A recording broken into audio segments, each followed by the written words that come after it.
시편 52편 말씀입니다.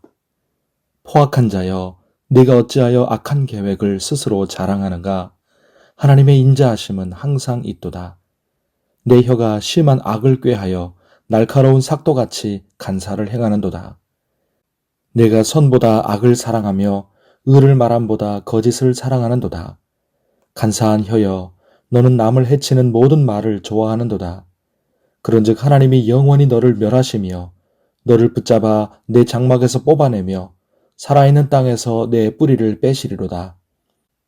의인이 보고 두려워하며 또 그를 비웃어 말하기를 이 사람은 하나님을 자기 힘으로 삼지 아니하고 오직 자기 재물의 풍부함을 의지하며 자기의 악으로 스스로 든든하게 하던 자라 하리로다. 그러나 나는 하나님의 집에 있는 푸른 감람나무 같으며 하나님의 인자하심을 영원히 의지하리로다. 주께서 이를 행하셨으므로 내가 영원히 주께 감사하고 주의 이름이 선하심으로 주의 성도 앞에서 내가 주의 이름을 사모하리이다. 아멘. 오늘 기도하는 우리에게 하나님의 은혜가 함께 하시기를 바랍니다. 시편 52편은 사무엘상 21장, 22장을 배경으로 합니다. 제목에도 나와 있듯이 다윗이 사울에게 쫓길 때 제사장 아히멜렉이 도와주었는데 에돔 사람으로서 사울의 목자장이었던 도액이 그 일을 사울에게 밀고 했고 그때 다윗이 쓴 시입니다. 이 일을 알게 된 사울은 제사장 아히멜렉과 제사장 85명 그리고 그 가족들과 어린 자녀들까지 학살했습니다. 유일한 생존자인 아히멜렉의 아들 아비아달이 다윗에게 피해서 이 사실을 알려주었습니다. 이 시는 피비린내 나는 많은 선하고 무고한 사람들의 안타까운 목숨의 희생으로 쓰여진 시인 것입니다. 다윗은 도액을 더러운 이름조차 언급하지 않고 포악한 자, 간사한 혀라고 부릅니다. 그와 같은 악하고 간사한 자들은 예나 지금이나 많이 있습니다. 그들은 하나님을 자기 힘으로 삼지 않고 오직 재물의 풍부함을 의지하며 악으로 자기 보호막을 삼는 자들입니다. 비록 도액이 이 일로 사울의 인정을 받았을지라도 하나님은 그 같은 자들을 영원히 멸하시고 뽑아버리시며 뿌리를 빼버리실 것이라고 다윗은 확신합니다. 자, 그런데 다윗은 도액의 악함을 말하면서 하나님의 인자하심은 항상 살아있다고 선포합니다. 왜 하나님의 공의라고 하지 않고 하나님의 인자하심이라고 말했을까요? 하나님 편에 선 것 때문에 이 땅에서 핍박과 고난과 죽임을 당하는 모든 자들에게 하나님이 인자하심으로 영원히 함께 하시기 때문입니다. 성도 여러분, 그렇습니다. 우리는 악인들의 모습과 악행, 그들의 결과에 큰 관심과 마음을 둘 필요가 없습니다.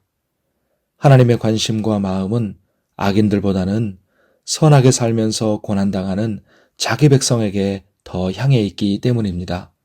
인자하심으로요. 그러므로 악인들이 어떠하든지 우리는 선을 행하기를 멈추지 말아야 하고 인자하심으로 우리를 붙드시는 하나님을 의지해야 합니다.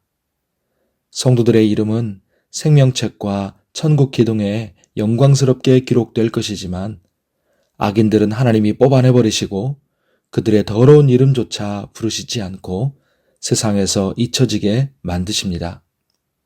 성도 여러분, 하나님의 백성인 우리는 하나님의 인자하심을 의지하여 사는 자들입니다. 다윗은 그런 성도를 나는 하나님의 집에 있는 푸른 감람나무 같음이여 라고 비유합니다. 하나님의 집에 있는 푸른 감람나무, 세상의 비바람 속에서도 시들지 않고 하나님의 절대적인 보호와 사랑 안에서 생명력 넘치게 열매를 맺고 영원한 축복을 누리는 성도와 교회를 말합니다. 우리 모두 하나님의 인자하심을 영원히 의지함으로 하나님의 집에 있는 푸른 감람나무로 살기를 축복합니다. 오늘 주의 은혜 가운데 강건하고 평안하시기를 바랍니다. 기도하겠습니다. 하나님 아버지, 우리가 믿음으로 살아가면서 힘들고 억울한 일들을 많이 겪습니다. 겸손히 주를 섬길 때 괴로운 일이 많으나 사랑하는 구주 예수님, 우리에게 힘을 주사 잘 감당하게 하옵소서. 악인들에게 관심을 쏟거나 괴로운 일로 우리의 감정과 마음을 상하게 하기보다 우리는 하나님이 기뻐하시는 선을 계속해서 행하고 잠잠히 하나님의 인자하심을 의지하게 하옵소서. 악인들은 모두 하나님 앞에 뽑힘을 당하고 이름도 잊혀져 버리지만 믿음으로 사는 하나님의 백성은 주의 생명책과 천국에 이름이 기록되고 영광을 얻게 될 줄을 믿습니다. 우리를 하나님의 집에 있는 푸른 감람나무 같게 하사 어떤 환경 속에서도 하나님의 은혜와 사랑으로 시들지 않고 생명력이 넘치며 열매를 맺는 풍성한 삶을 살게 축복하여 주시옵소서. 오늘 주신 새 하루도 그렇게 주의 은혜와 생기로 충만한 삶이 되게 하여 주시옵소서. 우리의 영육도 건강하고 안전하게 지켜주시고 병든 환우들을 치료하시고 우리의 아픔과 통증도 낫게 하여 주옵소서. 우리의 수고에도 복을 주시고 하나님께 영광이 되게 하여 주옵소서. 우리의 간절한 기도를 들으시고 응답하여 주시고 은혜를 베풀어 주시옵소서. 예수님의 이름으로 기도하옵나이다. 아멘.